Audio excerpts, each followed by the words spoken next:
And thank you, Satsankalpa Foundation, for having me here to speak about Yagnya Prakriya, whatever little I know.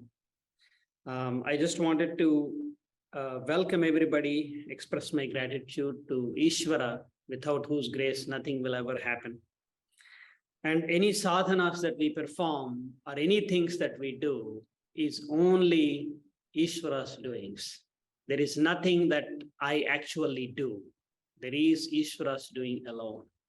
And same thing with everybody, same thing with everything in this universe. And my obeisance to that Ishvara.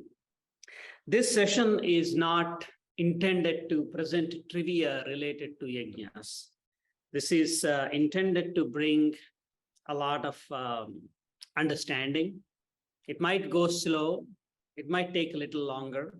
I have seen several questions. I think there are about 11 questions provided by some of the interested attendees. Hopefully, I will cover all of them in my discourse. And if anything is left uncovered, please do ask questions at the end.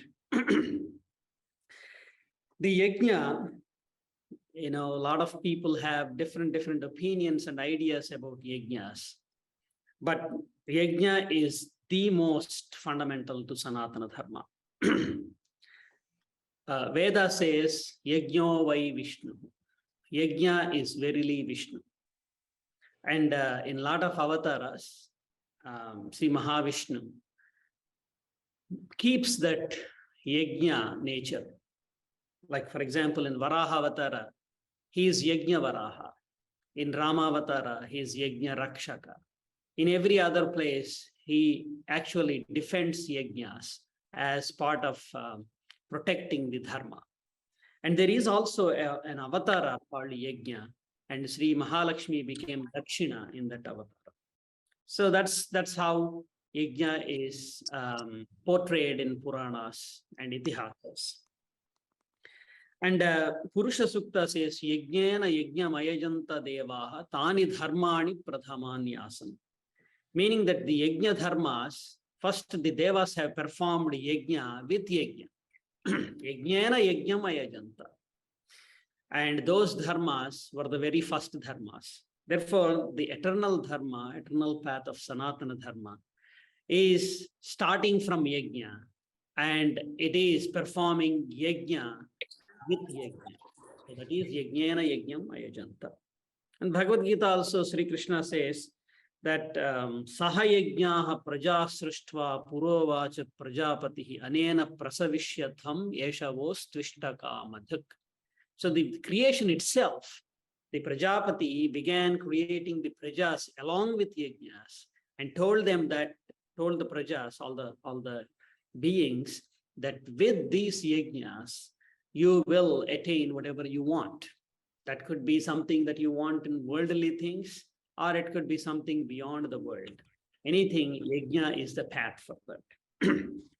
So that's how yajnas have been mentioned in Vedas. As a lot of you know, the Karma Kanda is all about yajnas. There are so many yajnas like Ashwamedha yajna, Rajasuya yajna. These are very popular ones that you see in Itihasas, Puranas. But there are also a lot of other yajnas like Soma yajna, Agnishtoma, like that some of us might not have heard. But yajna is very, very intertwined and important to Sanatana Dharma. But unfortunately, a lot of people don't have a proper understanding of yajna, although this is one of the most fundamental pillars of Sanatana Dharma. A lot of people think yajna is some kind of a sacrifice. In some people's mind, the sacrifice is limited to pouring ghee or some kind of food material into fire. In some others' minds, it is animal sacrifice. For some people, it's a wasteful activity where human labor was not respected. And for some people, in some people's mind, it is superstitious that by performing yajna, rains will come or something else will happen. But a good understanding will bring a lot of things into perspective, in my opinion. And that's what this session is intended to. And yajnas, like a lot of people commonly perceive as, consists of fire. We call it Agni. It is not fire. It is not holy fire. It is Agni. So Agni is in the Vedi. Vedi is, a little altar like a pit from which the Agni is emanating. And all the havis means the offerings. It could be ghee or it could be cheru. Cheru is rice and urad dal cooked with ghee that is offered. And sometimes the popped rice, lajas, they are called, they are offered. Some other ingredients offered. And when performing Purnahuti, they offer a lot of other ingredients also. And everything is offered into the fire. And there will be all the instruments used in this offering. Some sruk and and there is Idapatra and other kind of instruments are there. The suk and sruvam are the kind of spoons they use, the priests use to offer the havis into the Agni. And then there is these people who are making offerings, reciting mantras. Typically, the Yagnya Prakriya is called Chaturhotra Prakriya. Chaturhotra means it is officiated by 4 priests. So 4 priests are Hota. One belongs to the Rigveda part of Veda. And Hota invokes the gods, invites the gods. And then there is Udgata.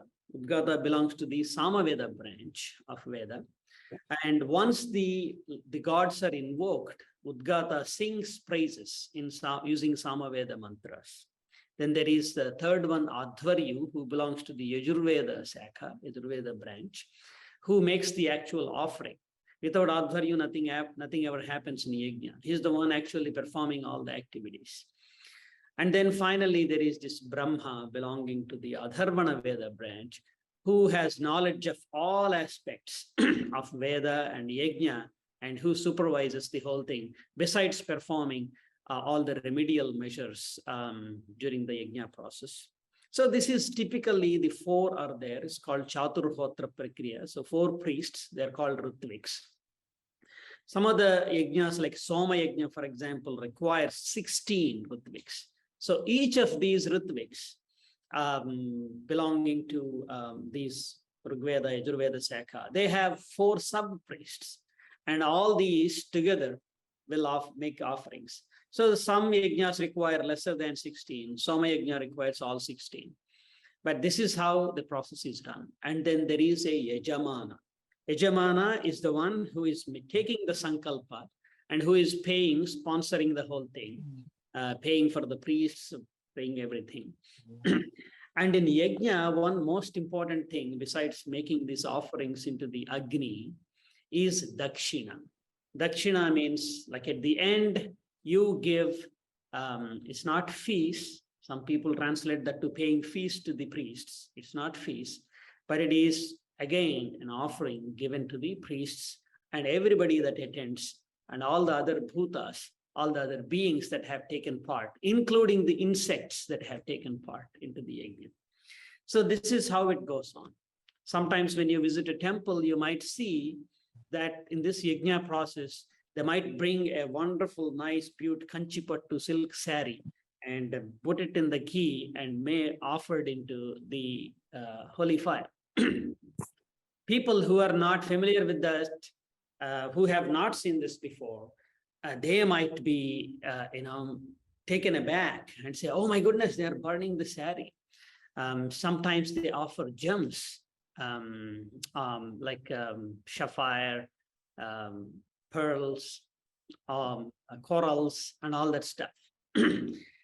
People have seen only ghee being offered, and they're okay with it because they have seen it multiple number of times. They don't have a problem with it. But the thing is that when you perform puja, as opposed to yajna, you offer flowers, you offer fruit, and you cook nice dishes like payasam, etc., and you offer those. And you're very sure that the God is not going to eat it. You will get all of it back.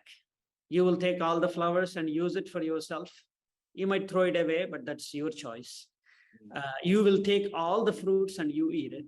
Your prasadam, everything goes into your stomach, nothing goes into the idol. You are very so sure about it, so you don't have any problem offering. But when it is the fire that is taking it, nothing comes back. What comes back is just vapors and ashes at the end. But yet, you make the offering into the fire. So by performing yajna appropriately in that fashion, it really teaches you what offering is. If you do not have a proper understanding of offering, if you think offering is just showing and taking it back for yourself, then that idea will be decimated, will be burnt down in the yajna process. But what is yajna anyway? You know, some people, when they actually notice this, they get really taken aback because they were thinking originally that whatever you offer, you will get it back and you will eat it. And that is good use.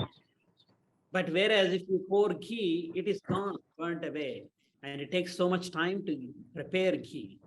And if you take some payasam and you offer it to it, it's gone. You give a silk sari, it is gone. So people say sometimes and call this or misinterpret this as a wasteful activity sometimes. So some of these things, some of these ideas, including animal sacrifice, in yajnas have been misunderstood because people did not understand what it actually is. There is so much of wastage in the world. And this is not such wastage. Particularly in the United States, whatever is produced, 30% of it is wasted. And that's how it is. Like you go to a restaurant, you order, say, a pineapple or mango or something, at least 30% is chopped off and wasted away, which you can actually use. You know, they take an apple and they chop it off like that and chop something in the middle and just give few pieces to you. That's how much the wastage is. But anyway, we're not talking about wastage here, but let's understand how the Yagnya Prakriya is presented to us in the format of what we see by rishis. And then let's go back deeper into how universal the Yagnya Prakriya is, how natural it is to this universe. And I'm going to give 4 meanings and definitions of Yagnya. As I just described the process of yajna, one thing that you do in yajna is to invite or invoke gods and then praise the gods and make offerings. So therefore, puja is integral to yajna. And the yajna word itself is derived from a Sanskrit root word called yaj, means pujane. Yaj pujane. So in Sanskrit, we often interpret Sanskrit as a language similar to other languages. Like you have a dictionary. For example, let's talk about English. That's the language that we are all familiar with, and that's the medium today. In English, you make some sounds, and these sounds are more or less arbitrary. They might have some historical baggage behind the words. But more or less, these sounds are vocal noises produced arbitrarily. They are arbitrarily chosen to indicate some mental idea. And therefore, you have the meaning. You say this sound means this. Sometimes the spelling is this spelling, if you have this pattern of these wiggly lines, this is the meaning. That's how the language works in English, other languages also. But that's not how Sanskrit and languages like that are built, are constructed. It is called Samskrutam, Samyak Krutam. It has been well designed, well constructed, and well made. So in Samskrutam, there are root words. These root words are verily based in natural sounds and their ability to invoke certain ideas within the human psyche. They are somehow intertwined, connected with our deepest psychology. That's why all the letters that we write, the alphabets, we call them akshara. Akshara is also another name for Brahman. So kshara means to slip down and fall down, and akshara means something that does not slip down, does not fall down. It always remains in its state of highest connectivity with the Brahman. So then from using those aksharas and those primitive sounds, the root words, dhatus, or elemental words, they have been derived or perceived by rishis. And those elemental words, root words, are used to construct anything and everything. And based on Theos rules and clear mathematics-like rules, you construct and develop the words. So therefore, each word indicates a lot of action and carries a lot of meaning. So in that way, yajna is yaj, derived from yaj pujane, meaning puja. Puja means appreciation, respect, and praise and offering. All these things are included in that yaj puja. The second thing that yajna teaches us is tyaga. As I was mentioning, when you perform simple puja at your home, you know that everything is coming back to you. There is no real sense of tyaga, because in the background, you know that you're not giving up anything. You're just showing something, taking back to yourself. But real giving up comes when you actually have to completely give up. So in situations like when you are performing a dana, that's when you are actually giving away. When you are inviting some Mahatma to your home and serving sumptuous meal, food to them, that's when it is being given away. And similarly, when you offer something into Agni, is when something that you are really giving away. And this giving away, offering into Agni, is one of the highest forms of offering, because you don't see where it is going, how it is being used. You are just putting it into collective. So this is a symbolic act of showing tyaga, or inculcating tyaga in us. And tyaga is very essential for amrutatva, for immortality. You know, we associate ourselves with all our possessions. We take pride of possessions, including very silly objects like maybe an Apple iPhone or something even sillier than that. We possess, and we use that as a statement of our identity. Somebody wears a silly Tommy Hilfiger shirt and uses that as a statement of identity. So we build our identity based on the possessions, our accumulations. Basically, we are accumulating. This is called, in Puranas, this is depicted as chedi. There is a word chiti. In Telugu, people know what chiti means. Chiti means you bring all the wood pieces to burn up a corpse. So you pile up these things and you burn it up. The piling is called chiti. And when we pile up, accumulate, it is called chedi, same thing as chiti. So we are accumulators. We accumulate memories, we accumulate possessions, accumulate all nonsensical things into our identity, and so on we accumulate. And this is the cause of mortality. That's why we are martyas. That means we are death bound. We are always constantly dying. Why? Let me give a simple example. People come and ask me, who are you? I say, I'm Appaji Panchangam. Right? How silly is that? It's as silly as saying that I am Tommy Hilfiger because I'm wearing a Tommy Hilfiger shirt. If I'm wearing a Tommy Hilfiger shirt and associate my identity with the name of the shirt I'm wearing, it is the same as saying I'm identifying myself as the name of this shirt called body with myself.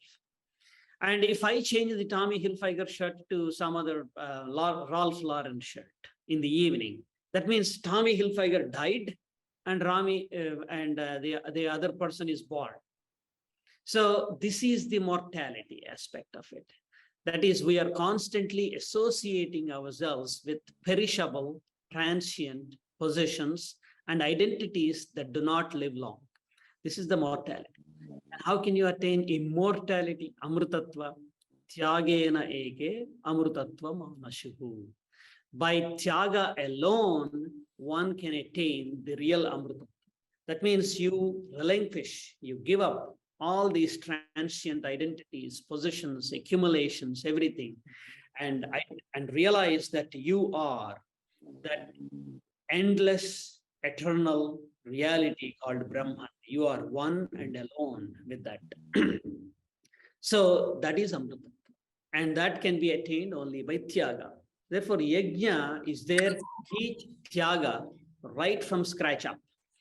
Through some symbolic activities, you require to learn Tyaga little by little. And eventually, you will reach a level where the Tyaga will become really supreme type of Tyaga. So that's one meaning. Second meaning of Yagnya is Tyaga. The third meaning of Yagnya, let's see what happens in the process of Yagnya. In the process of Yagnya, you will bring, say, ghee. Ghee is not something that you go to an Indian store and buy for $10. These days, yes, you can do that. But in olden days, if you want to have ghee, you must have a cow in your house. And the cow, not just any cow, it has to be a female cow. And then the female cow should have delivered a calf just maybe within a year. And only then the cow can be milked. It gives milk. Otherwise, no, it doesn't. And then you have to ensure the safety of the cow and the calf. If the calf dies, then cow doesn't give you milk. If the cow is not fed properly or taken care of properly, it's not going to give you milk. So you have to take care of it, let it graze and wander around, and you ensure you take care of it. And then the calf is the one that has the primary ownership of the milk. It is entitled for its mother's milk. So when it brings to its satisfaction, whatever is left over, you take it. And then you boil it. And then you cool it down. And then you you make it into a curd. You make that into yogurt. And then you churn the yogurt. And then you get the navanitam, the butter. And then you boil the butter. You heat the butter to clarify it to become ghee. So it is a symbolic of the highest level of phalam that you can get by so much of activity. You performed so many actions, clarifying more and more action to get to that final fruit. So it should be one of your highest prized possessions. You don't want to give it up because I worked so hard to get this ghee. This is mine. No, you offer that into Agni, into the holy fire. For gods that you don't see, for the gods that don't come any call. In movies, they might appear with all costumes and jewelry, expensive jewelry and silk dhotis and all that stuff, but they don't appear here. But you offer to them. So Tyaga is there, but what is the individual property, what is meant to be individual property here is being offered into a collective whole. So this is individual offered into collective. Individual is called Vyashti in Sanskrita, and the collective is Samashti. So when you offer these individual contributions into the Samashti, it becomes Yagnya, the process of Yagnya. The process of this process of Vyashti into Samashti has been symbolized very well in Puranas. For example, in Bhagavad Gita, there is this shlokam, Annad bhavanti bhutani parjanyad anna sambhavaha yajnat bhavati parjanyaha yajnah karma samudbhavaha. So meaning that Annat bhavanti bhutani, all the beings become from the food. You know, they are born from food. And of course, we can understand that without food, there are no beings. And food is the one that goes into the body and becomes the body. So therefore, the beings grow. So Parjanyad Anna Sambhava. And the next thing is the Anna, the food that you see, it comes because of the rains. Parjanya is translated as rain. So that means we can also understand that these days you don't need rain. You can just water from the groundwater. I think somebody has their microphone on and talking. Please mute your microphone, please. So, yeah. So we can understand the concept still that rain is required to make food. But then comes the difficult concept. Yajnat bhavati parjanyaha. The rain comes with yajnas. The parjanya, as I said, people have translated that to rain. Parjanya means rain, or the clouds. So from the clouds, the clouds are made because of yajna. This is something difficult to accept. Some people superstitiously accept it. Some people pseudo-scientifically provide some arguments to that. Say that, when you do yajna, there is these offerings and it creates all these soot particles and the smoke. It all goes into the air and it allows the vapor to condense into smaller, tiny droplets, and eventually they reach a tipping point where the rain comes. Yeah, all this is understood. But you can do that with the wildfire. In California is always on wildfires. We don't get as much rain. And you can just burn up a old tire, and expect rain to come. And rain has been occurring everywhere where they have never performed any yajnas. So how do you explain all these things? So it's a misunderstanding or some kind of a pseudo-scientific misunderstanding to say that yajna brings rains. But the rishis, the pratika, the symbolism presented in that is far deeper, far universal, and much beyond the simple, mundane explanation that you perform a yajna and rain will fall. So let's see how the rain occurs. Rain is nothing but water vapor in the air, condensed to water droplets and falling down. But where is this water vapor coming from? In the air. The water vapor is coming from everything that is on this earth. Maybe it is coming from a big ocean. Yeah, ocean definitely contributes billions of gallons of water into the atmosphere. But there are small ponds, rivers, small gutters. In India, if you walk, that this dirty gutters, person takes a shower and all the water comes into the street. That water also is contributing, going into the atmosphere or into the climate. And the little ant that have probably nanoliters of water in it, even that one contributes a fractions and fractions of nanoliters of water into the atmosphere. I sweat and I contribute water. Every leaf contributes water. Like that, everything on this earth is contributing, whatever their contribution might be, to their level, to their size, to their stature. They are contributing tiny amounts of water, and that becomes the climate. Parjanya actually means climate.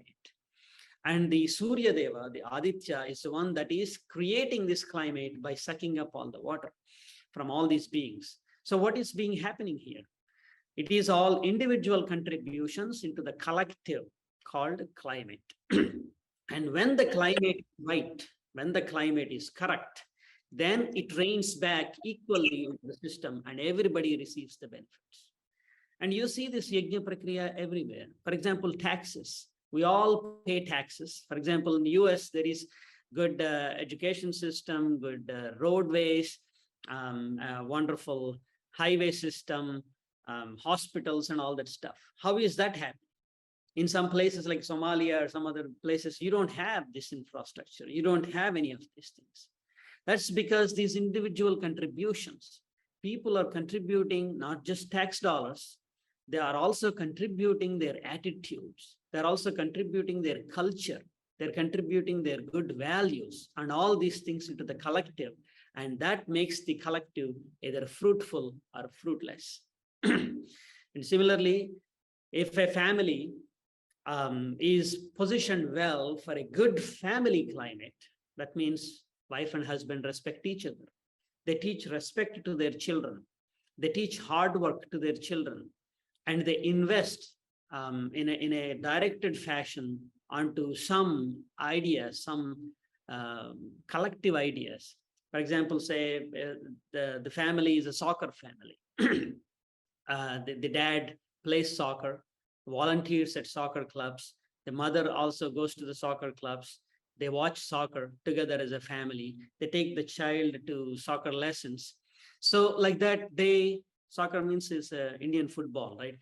Kick the ball with your leg. So that game. And if you cultivate, you make individual contributions into a collective climate, and the climate is now ready, and the child can become a superstar and can win all accolades, win all the games, and become very good, very successful at the sport. And the success does not come in a single day. It comes from a climate, and the climate has to be conducive for success. And the climate is the one that is a collective contribution of all these individuals. So the Yagnya process, he is here teaching Vyashti into Samashti, individual into collective. And eventually, the individual is expected to, or the person who is performing the Yagnya is expected to learn the fundamental principles that I offer my individuality into the collectiveness, into universality. So by sacrificing the individuality into universality, the person will attain Amrutatva. So that is Tyagena Eke Amrutatva Manashiku. So that is the third meaning of Yagnya, Vyashti into Samashti. Finally, by doing all this, what would they attain? Exactly the same thing that I have been telling so far. Tyagena Eke Amrutatvam. So that means what needs to be known, what needs to be attained will be attained or will be known at the end of this process. When you reach the highest level of perfection in this process, that's what you attain. And that is the fourth meaning of Yagnya. Yat plus Jna, Yagnya. Yat Gyayam tasya Jnaptihi or Jnapanam is Yagnya. So what needs to be known to realize that is Yagnya. So that is the ultimate meaning of Yagnya. It starts from little puja. Then it slowly becomes Tyaga. It becomes sacrifice of individuality into universality, and eventually leads to Amrutatva. So these are the four meanings of Yagnya. Now let us see carefully some of the elements that we have seen in the Yagnya process, the Agni, the instruments, and the havis, the offering. I don't want to blow this into a 4-hour discourse. So I will, although I intend to provide comprehensive information, because of the time limitation, I cannot. Yagnya is very elaborate. It might take 6, 7, 8 hours. But like if I continue to talk like this, it can be 4 hours. But let's only focus on Agni and the havis, the offering that is being made, because these two are important. Agni, as I said, is not necessarily a fire. That's what you see most of the times, a holy fire. But the actual meaning of Agni in this context is Agram Nayati iti Agnihi. That is the Vyutpatti. That's the etymological meaning of Agni. Agram Nayati iti Agnihi. Agram means whatever is there on the top. Top of what? Top of this food chain. That something is taken up, something is eaten up, something is taken up. Cow eats grass. Then it produces milk. From that comes ghee. Ghee is being offered into this. So there is some eater up there, the gods that sometimes you think like Indra, Varuna. They are the ones that are coming and taking this havis, havirbhaga. That's how it appears like. But whatever stays at the top, Agni, the holy fire, is considered to be the postman, the delivery man. So that's why he's called Havyavahana or Havyavat, or sometimes called Agni, means Agram Nayati, the Agnihi. So the carrier, you are offering it into the carrier. That is one meaning. But the most important meaning is Agni is nothing but agree. Agree means whoever is at the top, that is agree. Sograbhuk vibhajan tishtan ahara majarah kavihi. Agrabhuk, there is the top eater, ultimate eater. And we are all food for that ultimate eater. So this is not in the sense of death I'm talking about. This is not in the sense of Kala I'm talking about. This is one of the most important teachings of Upanishad. Ahamannam, ahamannam, ahamannam. I am verily the food. I eat food, and this body is food body. The mind is food mind. But eventually all this is food. For who? For the Brahman. So Brahman is the one from which we are all emanating and to where we all go at the end. So eventually the Agri or the Agrabhuk is Brahman alone. So Agni is nothing but Agri.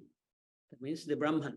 So all the offerings, if you understand clearly, are being offered into the Brahman. So that's why in Bhagavad Gita, Krishna says, Brahmarpanam, Brahmahavihi, Brahmagnau Brahmanahutam, Brahmaiva tena gantavyam, Brahma karma samadhina. This highest level of offering, this is basically bhavana. This is not really throwing ghee into this and petals food into that. It's not about all the materials and substances that you use. This is the real bhavana. In this bhavana, when the performer of yajna reaches that level, they see that Arpanam Brahma, whatever instruments they are using, the spoons, the Shruk and Shruvam, Ida Patra and all these things, they are nothing but Brahman. You think that these are spoons, but Brahman has become spoons or is appearing as spoons. Brahma Havihi, the Havis that you are offering is Brahman alone. It's not anything else. Brahman is appearing like Havis, like ghee here. Brahmagnav, the Agni is Brahma itself. Brahmana Hutam, the offerer is also Brahman, but appears to be a Jiva, indweller of this body.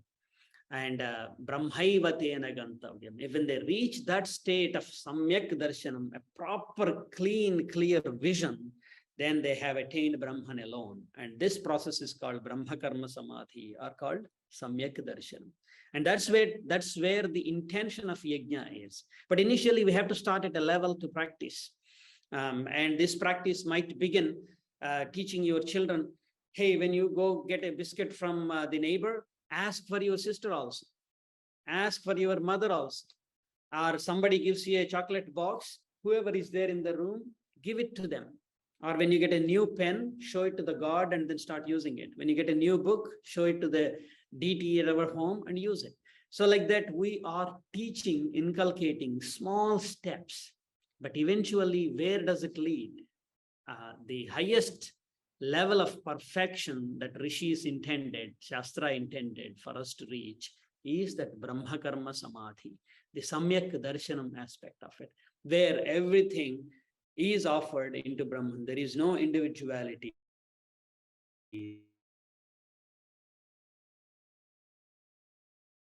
There is no absolute level of Vairagya and Tyaga.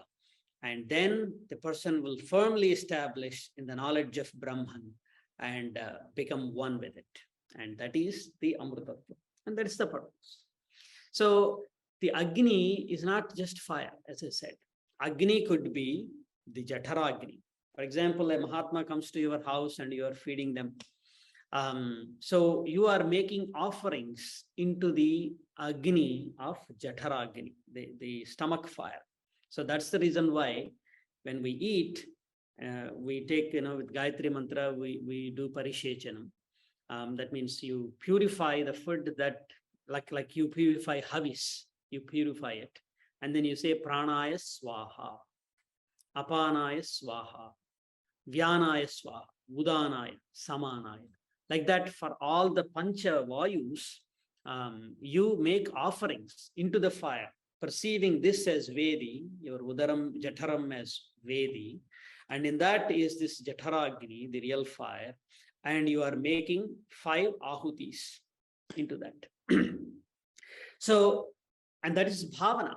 Of course, you are eating food. You are eating nice papannam, pulsanam, and all this stuff. You're not missing any of those. But the bhavana is important. And similarly, when you are breathing, the uchvasa and nishvasas, these are offerings made into pranagni. When you close all your eyes, shut everything calm, mind focused inwards, then all the indriyas, indriya havis is being offered into samyamagni. Samyama is self-control, is the fire into which you are offering all these sense activities. So like that, it is universal process. The yajna is to be seen everywhere. In every aspect of it, it is vyashti being offered into samashti. And even if you take the simple atomic processes, even those fundamental activities that are going in the atomic level are also individual contributions into the collective. If you look at the universal processes like huge black holes and galaxies and all that stuff, even there you see individual contributions into the collective. That's how the universe runs. The universe is all about individual contributions into the collective. Without that, there is no universe. That's why Krishna said, Saha yajna praja srishtva purovacha prajapati. And it's also important that yajna sishtasina santo mutyante sarvakil vishay. Krishna said at one place. So people who perceive this as yajna and perform this with the yajna bhavana, whatever activities they do, when they perform this with the yajna bhavana, then take anything for them as a leftover of yajna system, then they will be free from all the doshas, all the karma doshas and all that. But if the people do not do it, nasti ayajnasya ayam lokaha kutonyaha. So Krishna also said that.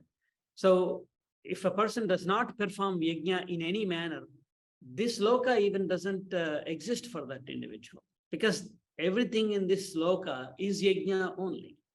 If you don't perceive that, then how can you have this loka and how can you have higher paraloka or sadhana lokas? Therefore, yajna, it's a universal process, and it is important to recognize it that way. And yajna is not just offering into fire. The fire is there everywhere. The samyamagni, that means the self-control is yajna. Even santanotpatti, like procreation, is also yajna, in which you are, Chandogya Upanishad describes how you offer viryam and shuklam into the holy fire, and santana comes out of it. So every aspect is yajna and yajna bhava. Then let's take a brief look at the havis that is being offered. Havis, as I said, ghee could be havis. Any other thing can be havis. In the examples that I gave, food is havis, and indriya activities are havis, and uchvasa and nishvasa are havis. So everything is havis. But you primarily see havis being offered in 2 different ways.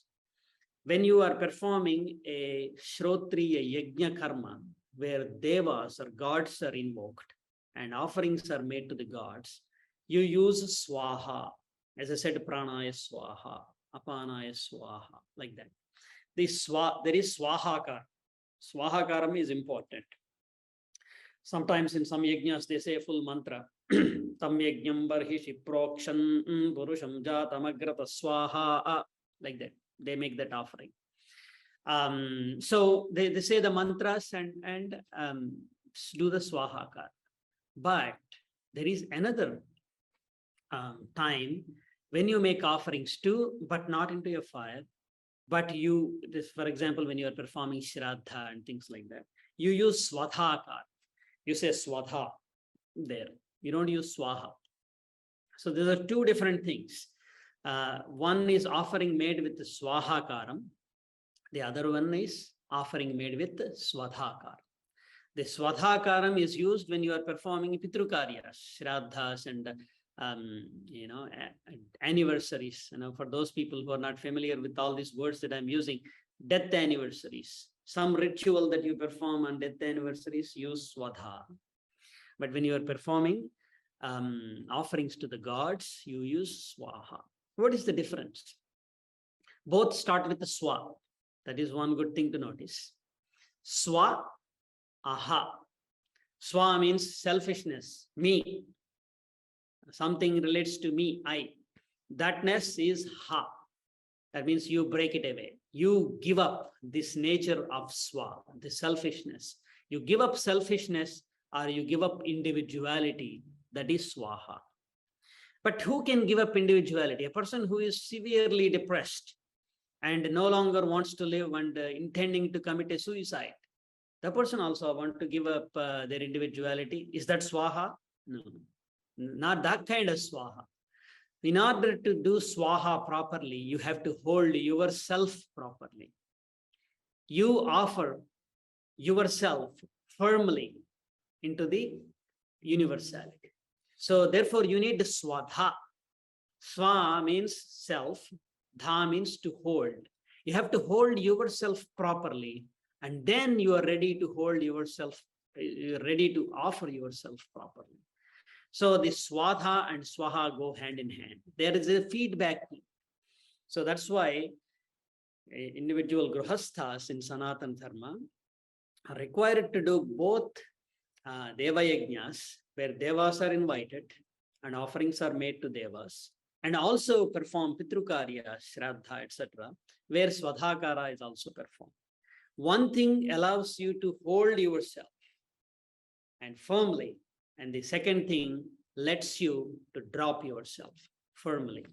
Only when you can hold yourself firmly, you can drop yourself firmly. If you cannot hold yourself, you don't have to drop yourself. You'll fall down anyway. Not a problem at all.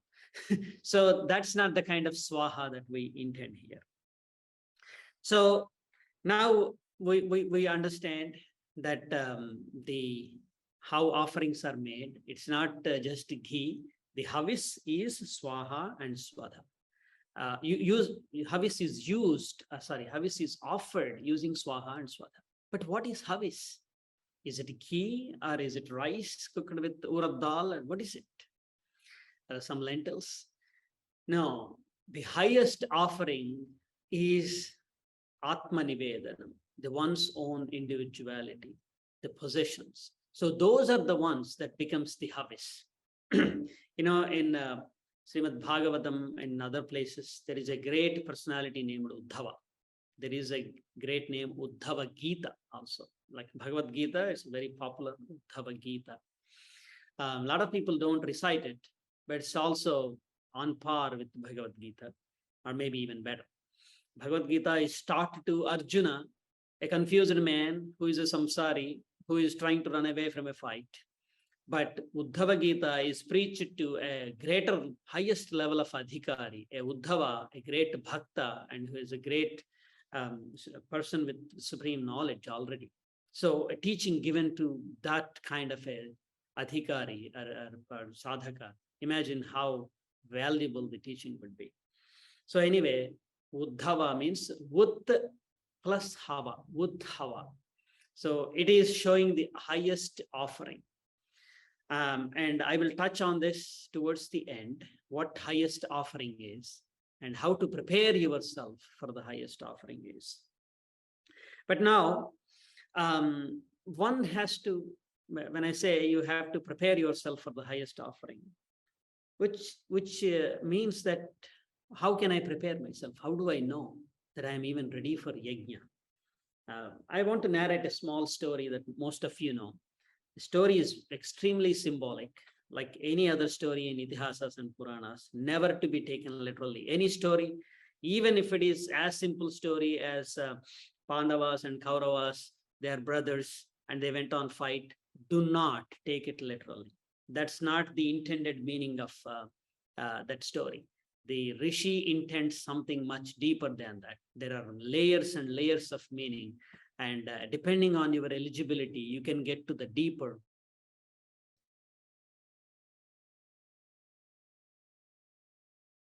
Varaha Avatara. The Brahma, the Adi Prajapati, the four-headed Brahma, He had created the world out of his mental imagination. So it's called Manasika Srishti. So with Manasika Srishti, he has created Prajapatis like Marichi, etc. Created lots of beings, Gandharva, Deva, Asura, Yaksha, Kinnara, Uraga, all these things that he have created. But things are not going the way he liked. So he thought that, I should not be meddling with every creature here. I should not be making an imagination or a Manasika Srishti of every being that is up there. Srishti should continue by itself. So he thought, and then he created man and women, a midhunam. A midhunam means mutuality. It's not like really man and women like as we see genders. That's not what it is. Midhunam is mutuality. Through mutualness, creation can proceed. So when he perceived that, then a man and a woman, like man and women principles came out, called Swayambhuva Manu and Shatarupa. This Manu has no other name. He is emanated from Swayambhu, therefore he is called Swayambhuva Manu. Anyway, and then he came up and as an obedient son went to the father and said, "Hey Prajapati, what should I do? You created me for something. What should I do?" He said, worship the Supreme with yajnas. That's the teaching. Do this. Then he said, "Yes, I will do that, definitely. But where is the earth? The earth is missing. Without earth, how can I do this worship?" So that means he recognized that some earth, some ground, some basis is important for performing yajna. And then Brahma, Adi Prajapati was wondering, oh, what happened? And then immediately they realized that it is submerged under waters, completely submerged. And he said, oh, I drank all the waters at the beginning of the creation, but now somehow it submerged again under waters. What to do? Then suddenly a little baby boar, wild boar, came out of the Ghrana Indriya, that means the Nasa Indriya, nostrils of Brahma, and it fell down and immediately grew into a mountain size. And everybody is praising, recognizing that is an avatara. This Varaha, this great Varaha, jumped into the waters and put its snout underneath the water and smelled where the earth has gone. So smelling underneath the water. And then found this mound of earth and lifted it up with its two tusks and put it up there. But when it was trying to do, a demon named Hiranyaksha came. Hiranyaksha was the one originally that took the earth away under the water. And now he came and said, hey, why are you taking away my earth? This is mine and I put it underneath the water. I wanted it. So then there is a fight and Hiranyaksha was slayed by Varaha. And then all the rishis and everybody praised Varaha as Yagnya Swarupa. And he is called Yagnya Varaha or Yagnya Sukaram. Sukaram also means pig. Varaha means pig. That's one meaning. So some people literally think that there was a big giant pig in the beginning of the creation that put its snout underneath the water and actually smelled something underneath the water. Try to smell something underneath the water. You will find out what I'm talking. You will breathe water instead of air and you will choke. So that's so many implausibilities, right? When there is what are these waters and where is earth submerged in water and where is this giant pig standing and all that stuff. This is intended to tell a very, very important aspect of our psychology. Very, very important thing about our nature and how to find our true nature. The true nature is our ground. Our true nature is our basis. Without finding where it is, without knowing what work to be done on it, you will not be able to start any work on it. So this is the Bhumika. Bhumika is Bhumi. And what happened to this Bhumi? It is submerged under waters. What is water? Water is symbolically used by rishis in many, many places to indicate Vishayas. Vishaya means sense objects. The eye can see anything.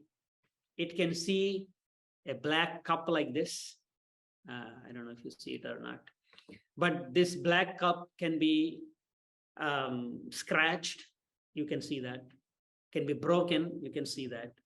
You can see continuously all kinds of images. It's not like you see only discrete images. You see a cup and any changes made to the cup, you can't see it. Then you can see a glass, any changes made to the glass, you can't see it. It's not like that. It's a continuum that you can see. And there is literally infinite things that you can see with your eyes. Same thing goes with ears. Same thing goes with nose. Same thing goes with tastes, everything. Although they say shadruchis, there are not only 6 ruchis. It's not like if you are presented with sweet, you recognize, and anything between sweet and sourness, you can't. It's not like that. It's a continuum. So that means all the Vishayas are infinite and continuous. They are equated, they're symbolically represented as waters. So the Vishayas, the worldly objects, sense objects, is where our inner nature is buried under. You are very busy watching movies, playing video games, buying stuff, and eating golgappa and all this nonsense out there, and going to poker clubs, doing all kinds of Vishaya bhogas everywhere. There, you will not have an opportunity to know what you are, what your true nature is, what your basis is, why are you driven in a certain ways, why you have a certain kind of psychology. You don't know any of those things. And all these things, the automatic habits that drive you in certain ways, they're all because of the samskaras, the memories that we have.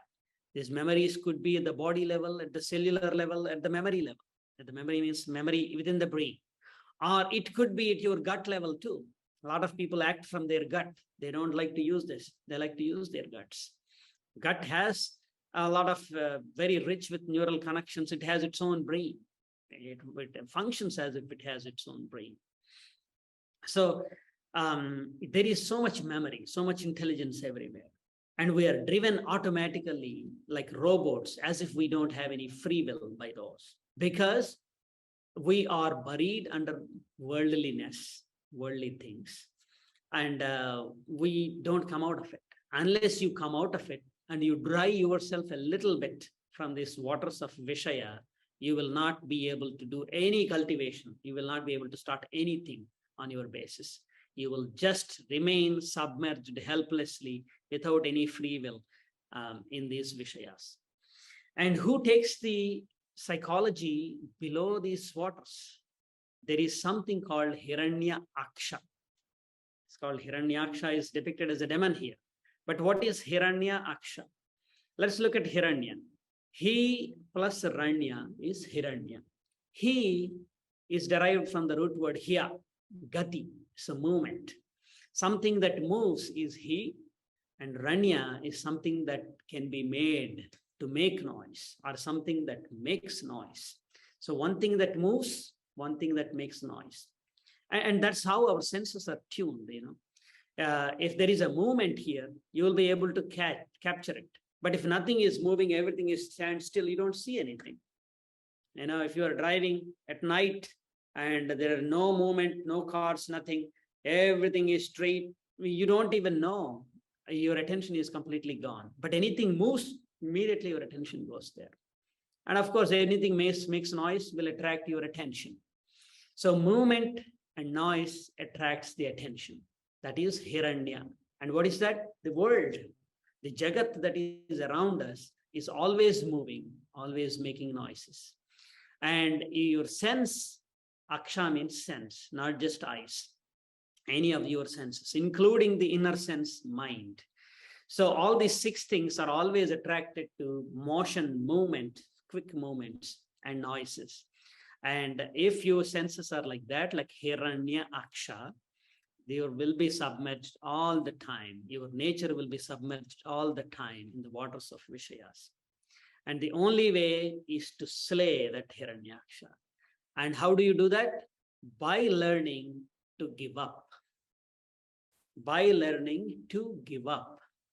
So if like when you're sitting down there, trying to understand who you are, you know, you had a big fight with somebody, and you came angry and crying and all that stuff. And after you have to think about what happened, and you can think only when things subside and you sit down and people are still making noises. How can you focus? So you have to give up. Okay, whatever noises happen, let them happen. I have nothing to do with them. I give them up. My attraction towards the moving things, I give them up. Temporarily, I give them up. So only when you, by giving up, you will be able to focus, and you will be able to realize where your psychology is, where your bottom line is, where your basis is, where your foundation is, where your ground is. And that can be achieved by first giving up. And the second thing is sensing. You have to smell yourself, like you smell a rat, or a rat smells something out, or a dog smells a rat. Basically, you see, smell is ghrana indriya, is called gandham. Gandham is samskaras, basically. You with your nose, you sense gandham. And gandham is actually samskaras, the memories. You smell your memories. How the memories are driving your psychology. Why you are driven in certain automatical ways all the time. Why are you on automatic gear all the time? Why are you behaving only predictably all the time in this way? Why? So you find out that, oh, this is the samskara. Whenever you hear a big sound, you jump up. You're frightened. Why? There is some fear hidden within you. What is that fear coming from? Fear for big sounds, or maybe fear for something. You see a little bit of a little shadow of a tree, and then you're frightened that there is a ghost up there. Why? There is a fear. And whenever there is nice biryani and all this stuff out there, even if your stomach is full, you still want to go and eat a plate and grab and eat. Why? Because you have a desire for those things. And when some kind of a flashy, some men, whenever some gorgeous women are shown on the TV, they immediately turn their head. And vice versa can also happen. Why am I always drawn to beautiful girls or beautiful women? What is driving within me? There is a kama, a desire. Like that, there are all these samskaras within us. They are driving some of these automatic habits. How do you find it? You smell it. How do you smell it? By remaining within the worldliness itself. Otherwise, you can't you can't smell. So that means the Varaha put its snout underneath the water and smelled it and found it. And that's how you find your foundation, your ground, your bhumika. And from that point, for that initially, you have to give up a few things. And you have to attain a bit of steadiness. You have to start smelling what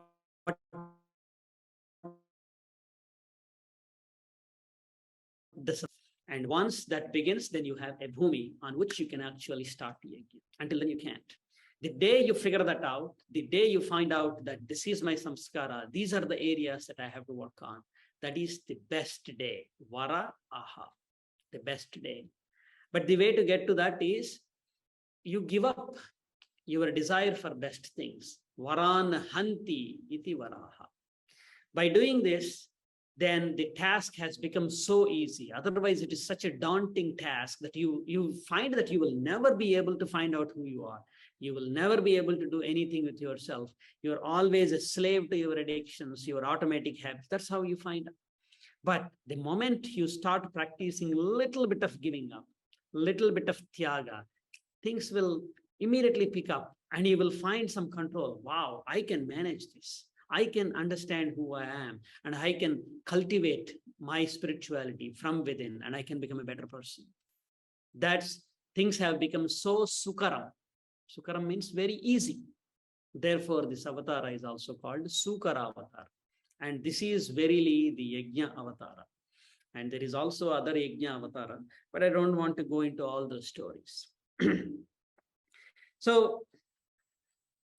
So I just wanted to give a recap before I get to the conclusion. I have already passed 10 minutes past the time given, but I'm hoping that I am answering all the questions that you have. But if there are some more questions left, I can take those even here or privately. But let's recap a little bit, and then I will get to the main important point of the practicality of yajna. The yajna is not just offering things into fire. Yajna is all about puja, tyaga, individuality into collectiveness. By doing three of these, ultimately knowing what needs to be known, attaining what needs to be attained, the highest purpose of life that needs to be attained. And in yajna, you have swadha, as you have swadha, and you have swaha. So that means you have to hold yourself. You have to find yourself and hold yourself.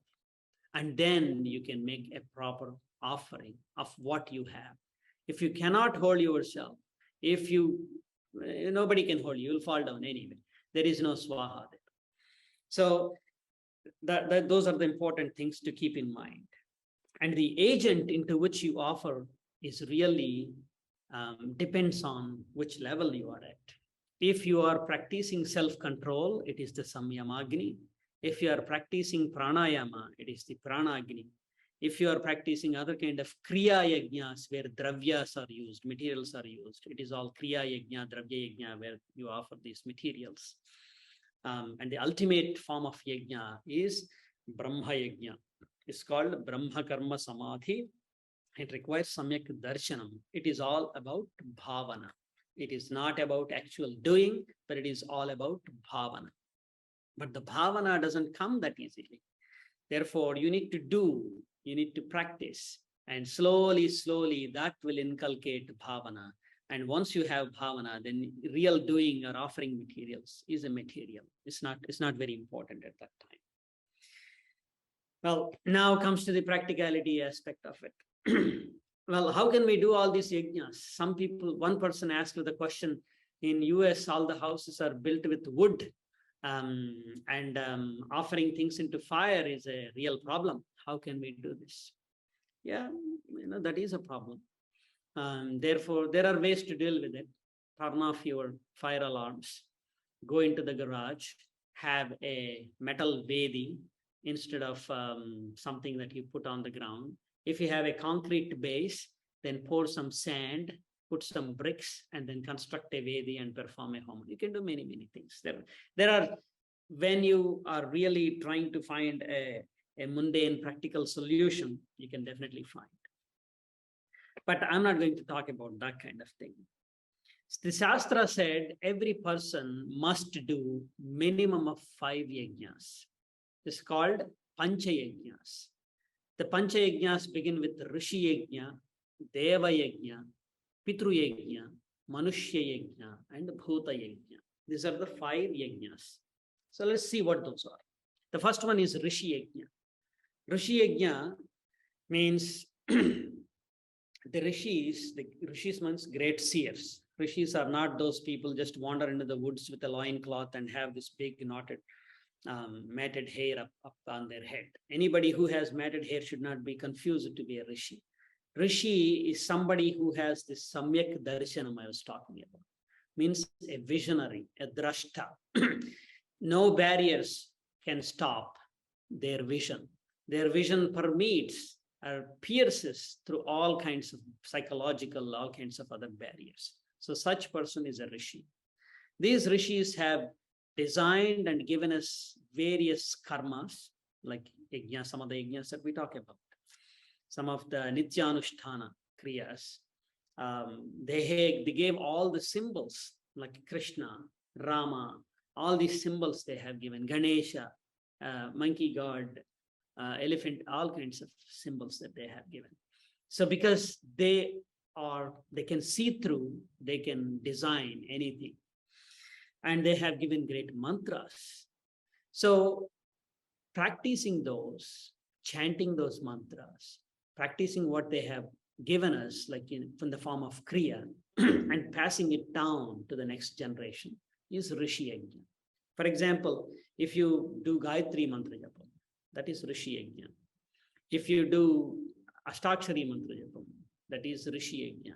If you study Ramayana, recite Ramayana, do either Parayana or study sloka by meaning, understanding the meaning, Rishi Yajna. study other scriptures, Upanishads, other Dharma Shastras, Rishi Yagnya. So those are all Rishi Yagnyas. Swadhyaya, self-study. People who have studied Veda, they sit down and recite Veda so that they don't forget, or they teach. That's also Rishi Yagnya. Swadhyaya is Rishi Yagnya. Self-study, trying to study on your own and trying to study yourself is also Rishi Yagnya. Trying to study yourself requires some kind of a guide.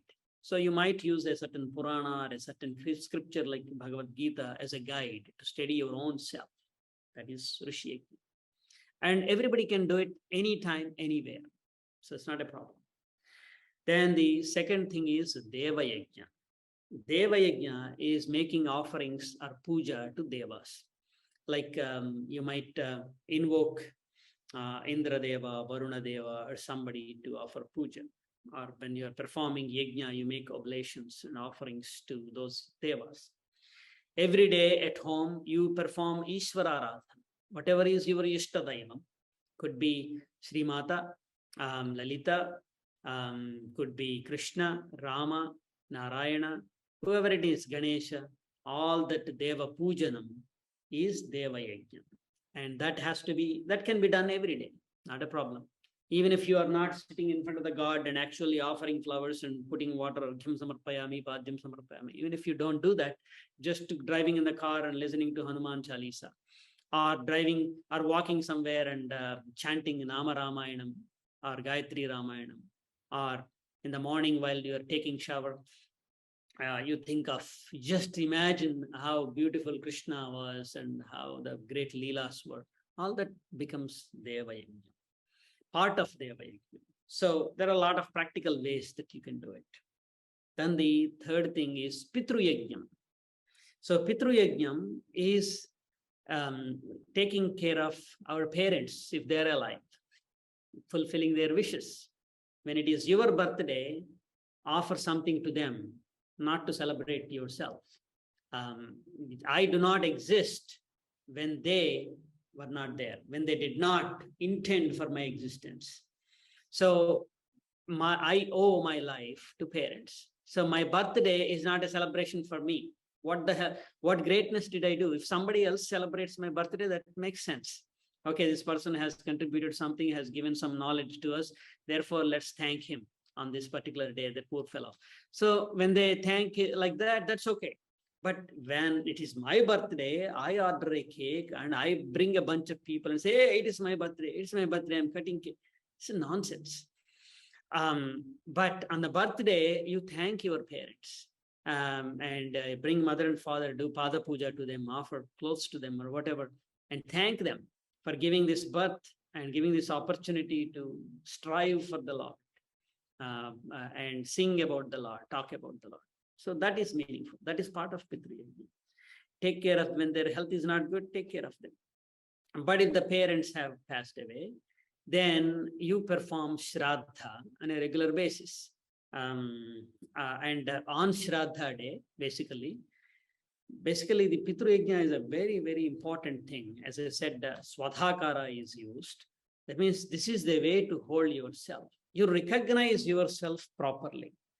I am a product of all the things that happened in the past, including my birth, including my upbringing, including the culture that was passed down through my family, through various generations, and all the exposure that I have to the world. And of course, this exposure was also given to you by the parents in the early stages. And after that, of course, you are exposing yourself to all kinds of nonsense in this country. Go to Las Vegas and other places. So this kind of exposure, all this is what is making you. So you're a product of all these things. So understanding that is Pitrukarya. To understand the causes of the effect is Pitru Yajna. So that's why when you perform Pitru Yajna, for example, if it is say dads Abdikam, you say dads and grandfathers and great-grandfathers' name. And while you are feeding the bhoktas there, you talk about how your dad as a family man did, how he influenced your life, how he contributed to your life, and the same way what grandfather did, what great-grandfather did. That's the best time to think about these things every year. Say, okay, these are the causes that ended up in this effect. So therefore, how do I want to become a cause to the next effects?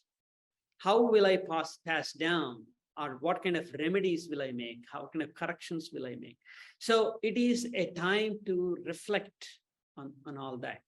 So that's why the thing is instituted so carefully on the Abdikam day. The day before, the person performs a fast.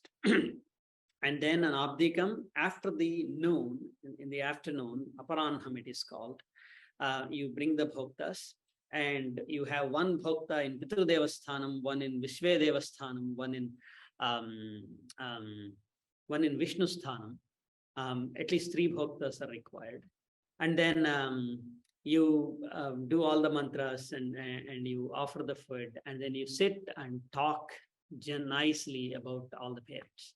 So, and this serves a lot of purposes like giving, tyaga, and some samyamanam, and then also evaluating cause and effect relationships and all that. So that is the Pitru Yagnya part, and that can be performed easily. When the parents are alive, you show respect to them. When they are not, you perform Shraddha once in a year. Then comes the Manushya Yagnya. Manushya Yagnya is an important yagnya for us to help us to recognize that we are one of the human beings. Sometimes people say, oh, you are 1 in 1,000, you are 1 in million. I say, yeah, I'm 1 in 8 billion.